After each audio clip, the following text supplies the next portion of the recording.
Hello and welcome back. Today we are going to see how to construct Bedford chords with a twill base.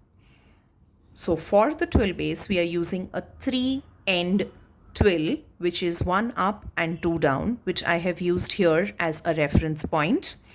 This here is the block that I have constructed for my weave design, my draft, as well as my peg plan. Now to get started, how do you calculate how many ends and picks are going to be required? It's a very simple calculation. So the cutting threads are going to remain the same. One at the beginning, one at the end, and two at the center. That is going to be mandatory even if it is a plain weave or a twill weave.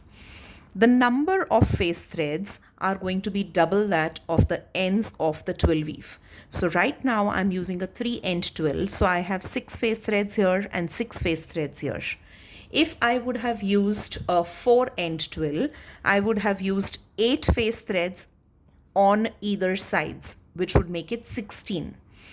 As far as the number of picks is also concerned, the number of picks are also double that of the twill repeat because we are going to alternate it with long floats.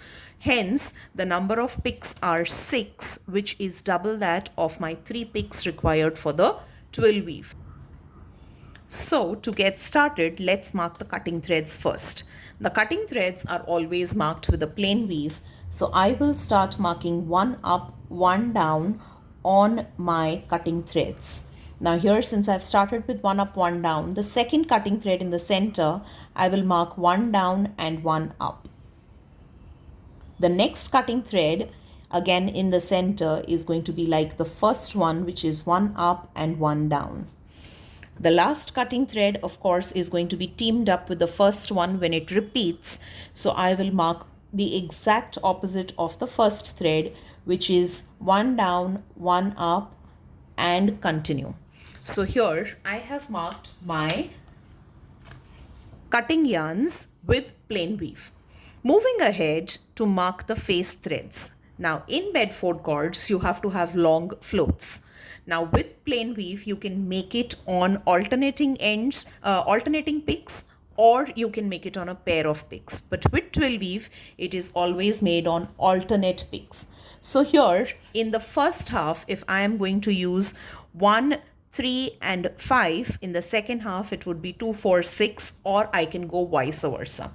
Let's start with 2, 4 and 6. So here I am marking my long float on my second pick, my fourth pick, and I will mark it like so on the sixth pick also. Once I have marked the long float here, I will mark the long float on the second half also, or the second set of my face threads.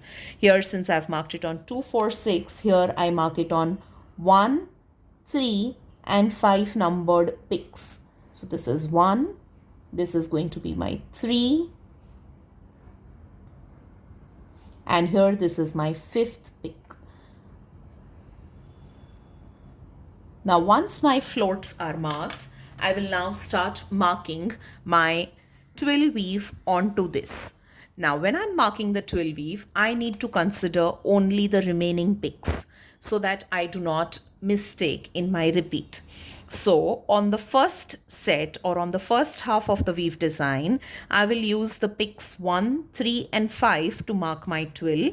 Likewise, in the second half, I will use 2, 4 and 6 to mark my twill. So for this, my first end of my twill weave shows 1 up and 2 down. So I mark my 1 up here and the remaining goes as 2 down.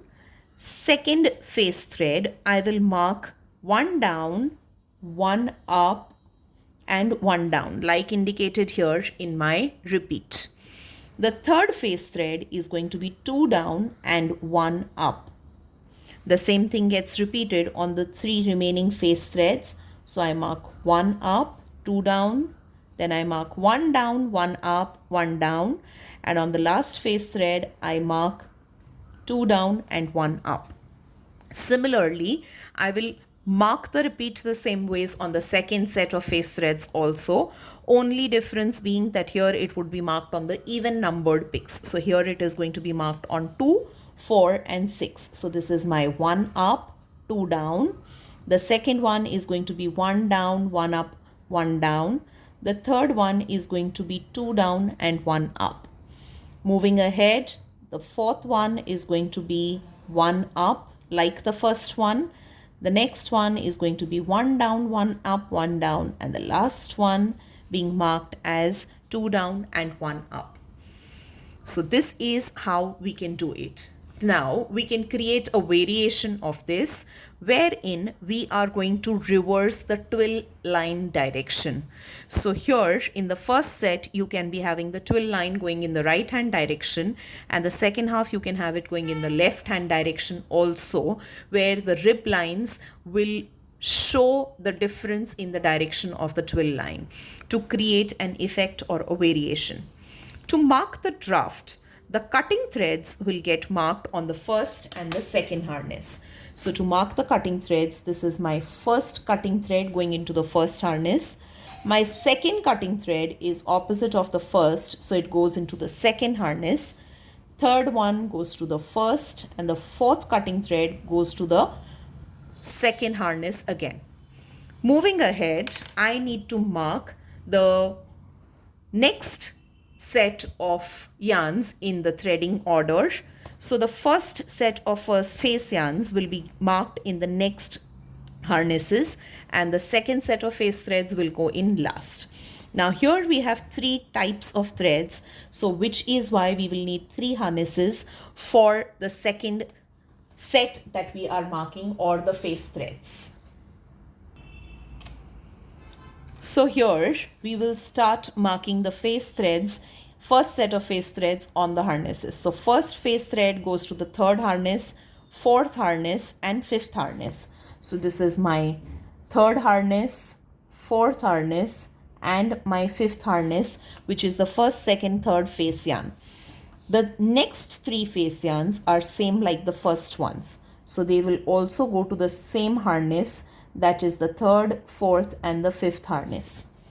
Moving ahead to the second set of the face yarns, the next set also goes to the 6th, 7th and 8th like the first set, where there are 3 different yarns.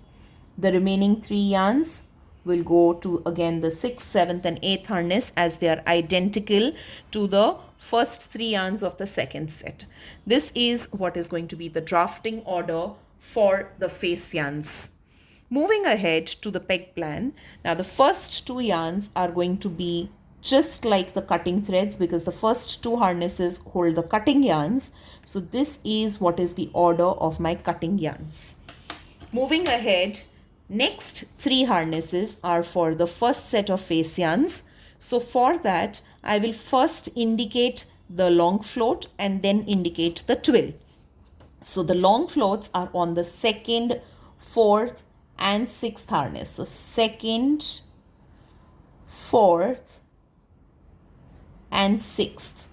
Mind you, I'm only making it for 3 picks. I'm not 3 ends. I'm not making it for beyond, because the harnesses are getting repeated. Likewise, the twill weave is going to be marked 1 up, 1 down, 1 up and 2 down, 1 up on these 3 picks. Moving ahead, last 3 harnesses hold the second set of the face yarns. Let's mark the long floats first. So I have 1, 2 and 3 as indicated by the 3 harnesses on the first, third and the 5th pick. Likewise, I will mark the twill weave also, which is going to be 1 up, 2 down, 1 down, 1 up, 1 down, and the last one being 2 down, 1 up. So this is how a twill weave base on Bedford cords looks like. Thank you.